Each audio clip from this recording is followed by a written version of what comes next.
Amigos de Venezuela, siempre, siempre Venezuela, tenemos como invitado especial en este momento a Tulio Hernández. Él es sociólogo venezolano, actualmente residenciado en Colombia y quien ha tenido una destacada vida literaria, vida en el campo de la cultura y en el análisis político también. Con él vamos a conversar durante el día de hoy sobre varios temas, pero dámosle primero la bienvenida a Tulio. Tulio, bienvenido al programa Venezuela Siempre, Siempre Venezuela. Muchas gracias, Alan. Siempre para mí es un gusto conversar contigo y mi saludo a quienes nos escuchan o nos ven.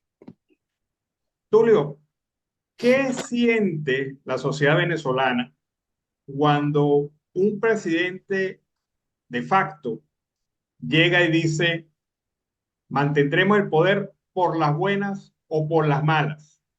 ¿Qué crees tú que siente el pueblo venezolano en este momento frente a esa afirmación tan contundente y tan criticada? Bueno, en primer lugar, no hay sorpresa. Esto lo han dicho muchísimas veces, incluyendo los ministros de defensa, que han dicho que no aceptarían jamás un triunfo de la oposición. Y hay, a pesar del esfuerzo que se ha hecho de intentar una salida electoral democrática, sin violencia, desde el comienzo mismo del gobierno, el primer gobierno de Chávez. Recuerdo que él decía que necesitaba, primero dijo 20 años de gobierno y después dijo 25. Y luego está la idea de que el pueblo, para ellos el pueblo son sus seguidores, ocupó Miraflores y más nunca serán desalojados. Y está la vieja frase de no volverán. Entonces, esto, claro, esto es un baño de agua fría en este momento, porque se supone que después de los acuerdos de Barbados, el gobierno había cambiado de posición y había aceptado ir a unas elecciones libres, democráticas, abiertas, con observación internacional, liberando a los presos políticos, impidiendo que a nadie se le negara el derecho a elegir.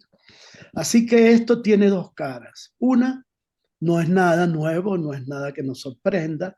De hecho, una parte de la oposición democrática ha insistido siempre en que no va a haber nunca salida electoral, pero para quienes confiábamos en que esta vez habían resquicios, había una posibilidad de negociar unas elecciones, pues es un baño de agua fría, es una especie de escupitajo en pleno rostro y es un acto de ofensa y de humillación a todos los que han participado en las negociaciones.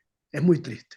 Es interesante, Tulio, la reacción, por lo menos del Parlamento Europeo, que fue ayer bastante crítico y acerbo al régimen, especialmente las intervenciones de los representantes del Partido Popular Español.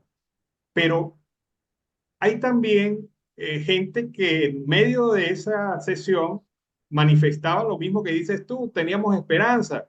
Ahora se han quedado sin argumentos para defender ni siquiera la reducción de las sanciones al régimen por parte de la Unión Europea. Esto es claro y contundente. Esto es no solamente contra la población venezolana, sino en contra de sus aliados. Sí, yo creo que el, el trasfondo preocupante de esta afirmación es que queda claro que es verdad, que ellos no están dispuestos a ceder el poder con la frase que dijeron, ni por las buenas, ni por las malas. Y eso mete a Venezuela en un callejón sin salida y va a producir unos efectos de mediano y corto plazo que son una amenaza para la estabilidad de la región. Pero también es una especie de test, de prueba de que existen en América Latina muchos tipos de izquierda. Entonces hay una izquierda totalmente de facto, que hace gobiernos de facto, como Nicaragua. Bueno, Cuba ya era comunista desde el 59 y Venezuela. Pero hay un grupo que yo lo llamaría la izquierda celestina, que en sus países mantienen un mínimo de respeto a las reglas democráticas, aceptan la alternancia, reconocen las derrotas políticas, van a elecciones libres, pero sin embargo cohabitan, son cómplices y defienden a los autoritarismos venezolanos y nicaragüenses. Es como unas monjas piadosas que son respetuosas de Dios, pero defienden a los curas de vecinos que son criminales y pedófilos. Entonces, es una, perdóname la imagen tan grotesca, pero, por ejemplo, un hombre como Mujica, que en su país fue, mientras fue gobernante, un defensor de las leyes, no tuvo presos políticos, no persiguió a nadie, sin embargo, hace silencio, se mira para otro lado cuando se habla de la violación de derechos humanos en Venezuela, o el propio Petro, que fue víctima de una inhabilitación que algunos consideran arbitraria, que saltó a defender de inmediato cuando intentaron impedir la llegada de la presidencia de Arévalo en Guatemala. Sin embargo, hace un silencio profundo, como lo llamó un periodista venezolano, colombiano, un silencio estruendoso cuando se trata de evaluar la inhabilitación de María Corina Machado. Y hay una tercera izquierda que la encarna Boris, que es coherente y honesta con sus principios y que ha cuestionado abiertamente la violación de derechos en Venezuela y Nicaragua y, por supuesto, la inhabilitación de María Corina. ¿Por qué? Porque ellos vivieron la dictadura de Pinochet y saben en carne propia lo que significa la violación de las libertades democráticas y la negación a reconocer el derecho de los ciudadanos a elegir libremente sus presidentes, sus gobernantes, sus concejales, sus parlamentarios. Entonces, esto también es un test sobre los niveles de hipocresía o los niveles de honestidad de las izquierdas que se supone, no incluyo las izquierdas de gobiernos de facto, o sea, Nicaragua, Cuba, ¿no? Pero las otras que se suponen democráticas y que lo son dentro de sus países, sin embargo, tienen esta actitud, vamos a decirlo de la manera más suave, alcahueta con los gobiernos venezolanos y nicaragüenses. Hay, Tulio, una clara impresión de esto que manifiestan. Los silencios de Brasil, los silencios de Colombia, hay algunos que afirman que forma parte de una estrategia, digamos, diplomática, que busca mantener el acercamiento para ayudar y cooperar, pero lo que sí es claro es que no están montados en la misma línea de acción de otros países, que han manifestado claramente su rechazo a la situación de María Corina Machado. Hay otro aspecto que me llama la atención. Estamos viendo cómo el gobierno amenaza. Dice por las malas, buenas o malas. Pero la verdad es, ¿qué fuerza tiene el gobierno para afirmar que por las malas va a ganar? Bueno, porque ya lo ha hecho. Pero primero quiero decirte algo. Es falso que solo sean estrategias diplomáticas. Recuerda que en una reunión de presidentes en Brasilia, Lula dijo que lo de la violación de los derechos humanos en Venezuela era una puesta en escena del imperio. Y Boris le respondió que no era una puesta en escena, que habían suficientes estudios diagnósticos de organismos internacionales sobre esa violación. Así que si fuera un acto neutral, no, es que yo no me quiero meter en eso porque quiero a la larga algún día servir de interlocutor, tú no tenías por qué defender y decir que la violación de derechos humanos es una farsa impuesta por los Estados Unidos. Eso en primer lugar. Y en segundo lugar, bueno, ellos tienen la fuerza suficiente y la experiencia para decir que por las malas lo pueden lograr. ¿Por qué? Porque en las últimas elecciones presidenciales fue por las malas. Ellos crearon la candidatura opositora, ellos hicieron que se inhibiera la oposición, metiendo preso a los principales candidatos, inhabilitando a los partidos más importantes y ganaron las elecciones. ¿Qué produjo eso? Que por primera vez, porque durante Chávez eso no ocurrió, más de 60 países democráticos, incluyendo Japón y Canadá y la Unión Europea, no reconocieran esas elecciones y no reconocieran el gobierno de Maduro. Pero el gobierno siguió y Maduro, como Cuba ha estado desde el 59, sabe que aún con sanciones, aún con bloqueo, ellos pueden seguir gobernando, porque es muy difícil que fuerzas internacionales invadan a un país que no está en una guerra con el país invasor. Ellos saben que hoy en día, peor de lo que ha hecho Nicaragua, perseguir a la jerarquía eclesiástica, meterse con el sacerdocio, atacar y expulsar del país, quitarles la nacionalidad a sus mejores escritores, como Sergio Ramírez y Gioconda Belli, uno premio Cervantes, la otra premio Reina Sofía de poesía, expulsar del país a los mejores periodistas, como Carlos Fernando Chamorro, que hoy tiene que vivir en el extranjero, y no les pasa nada. Pero además, Venezuela es un país militarizado. Tiene 4 fuerzas que controlan a la población. Las Fuerzas Armadas Institucionales, que son una guardia pretoriana, no un ejército digno. El Cuerpo de Inteligencia cubano, que algunos calculan en 11.000 funcionarios que se encargan a su vez de controlar a los militares.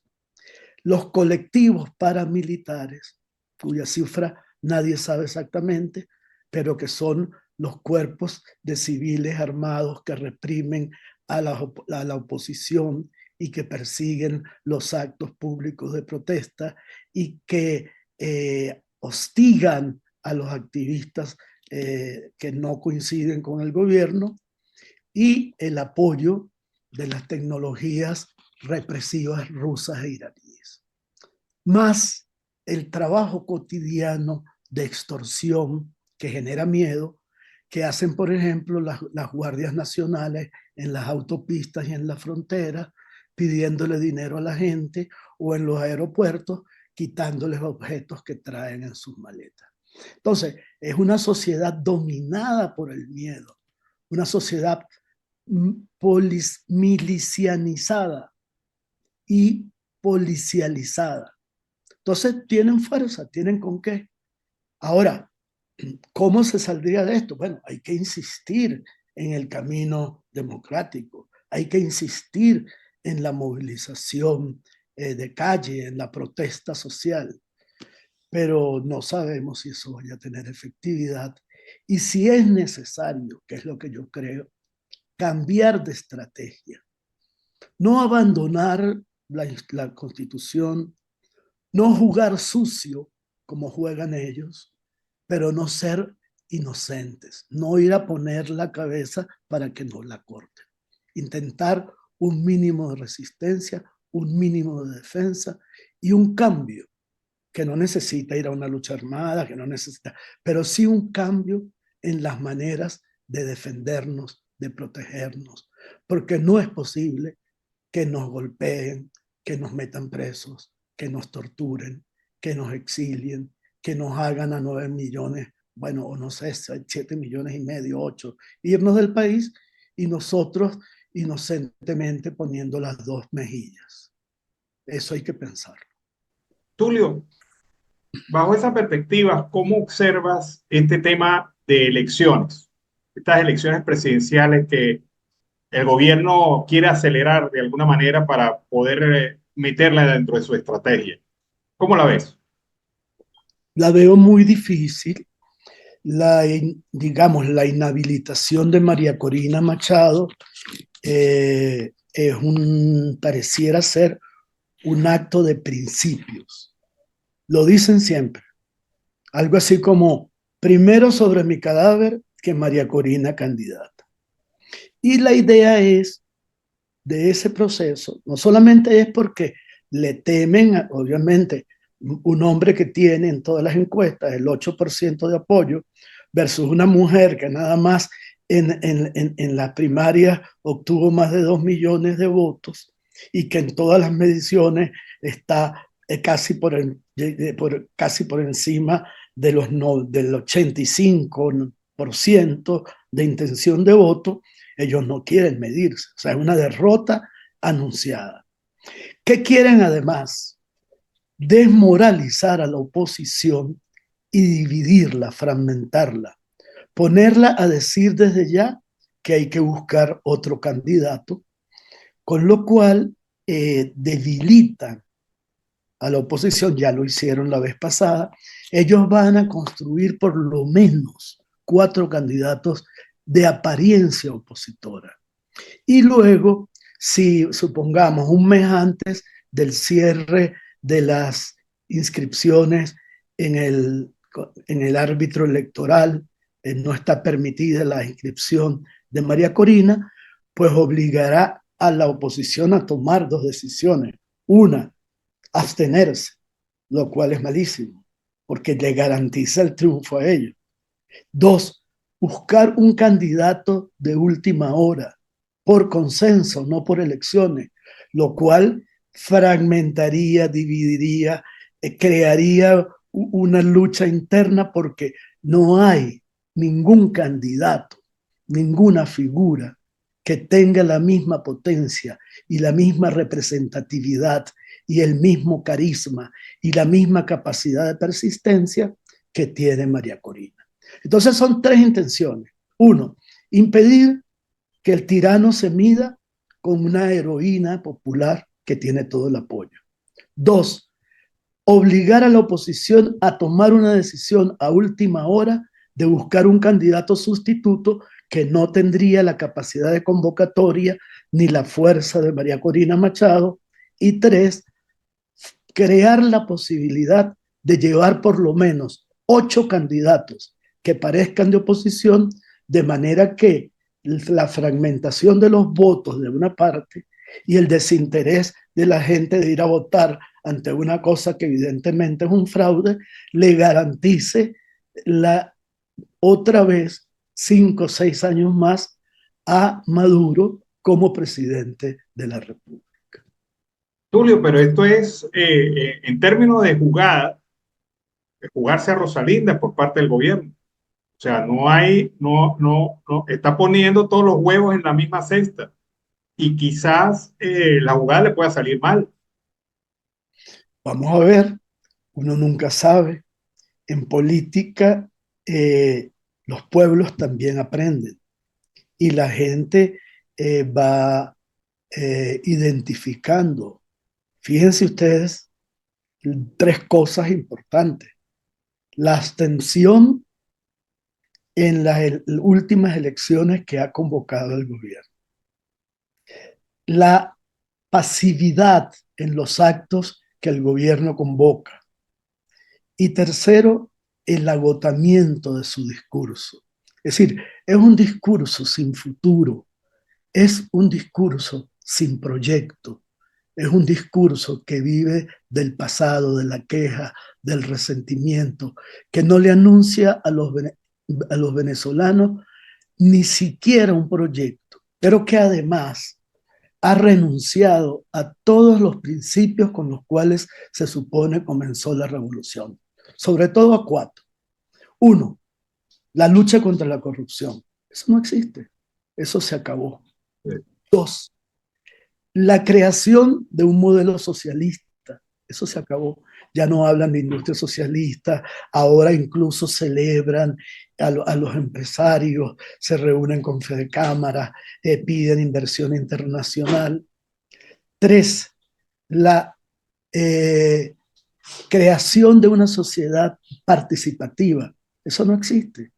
Se olvidaron hasta de la idea de la patria comunal, desprecian a los sindicatos, ni siquiera el partido internamente hace elecciones.